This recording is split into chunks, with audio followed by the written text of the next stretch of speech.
Hoje vamos explorar o mundo antes do dilúvio, uma época de mistérios e curiosidades. O que sabíamos sobre esse período? Como era o clima, a geografia e até a cultura das pessoas antes da grande catástrofe? Com base na Bíblia e outras fontes históricas, vamos entender mais sobre como era viver antes do dilúvio, um evento que mudou para sempre a face da Terra. Antes de qualquer coisa, é importante entender um dos aspectos mais impressionantes dessa época: a longevidade das pessoas. Segundo as Escrituras, seres humanos daquela era viviam centenas de anos. Adão, o primeiro homem, viveu 930 anos, e Matusalém, o homem mais longevo, alcançou 969 anos. Mas o que explicaria essas vidas tão longas? Uma teoria popular sugere que havia uma camada de vapor d'água envolvendo o planeta, criando um ambiente mais ameno e protegendo a Terra da radiação solar. Isso teria contribuído para a saúde das pessoas, permitindo uma vida mais longa. No entanto, após o dilúvio, essa camada se rompeu, mudando o clima e a forma de vida. Desde então, a expectativa de vida humana caiu drasticamente. O relacionamento entre Deus e os homens era muito mais direto nesse tempo. Deus se comunicava com figuras como Adão, Eva, Caim, Abel, Enoque e Noé. Porém, a Bíblia também descreve a presença de seres sobrenaturais nesse período. Fala-se sobre os Nefilins, gigantes que surgiram da união de filhos de Deus e filhas dos homens. Alguns estudiosos acreditam que os filhos de Deus eram anjos caídos, conhecidos como os vigilantes, que se rebelaram contra Deus, descendo à terra e se relacionando com mulheres humanas. Os filhos dessa união seriam gigantes poderosos que ajudaram a espalhar violência e corrupção pela terra. Essa rebelião remonta a um evento muito antes da criação da terra. Deus criou os anjos como seres perfeitos, mas Lúcifer, um dos anjos mais poderosos, desejou ser igual a Deus. Ele convenceu muitos outros anjos a segui-lo, mas Deus, em sua justiça, os expulsou do céu. Esses anjos rebeldes se tornaram os demônios, inimigos de Deus e da humanidade.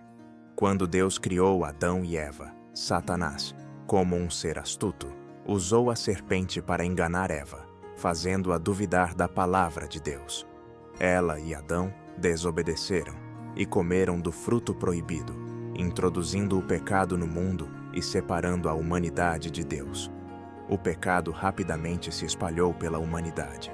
Caim, filho de Adão e Eva, cometeu o primeiro assassinato, matando seu irmão Abel por inveja e ciúmes, após Deus aceitar a oferta de Abel e rejeitar a de Caim.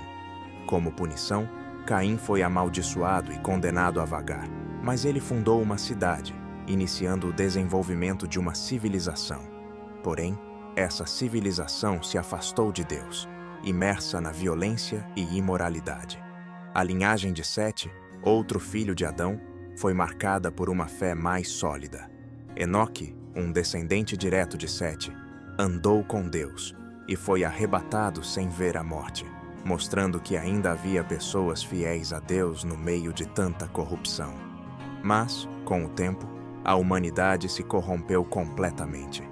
A Bíblia descreve que a maldade do homem se espalhou e seus corações estavam continuamente inclinados ao mal. Foi nesse cenário que Deus decidiu intervir.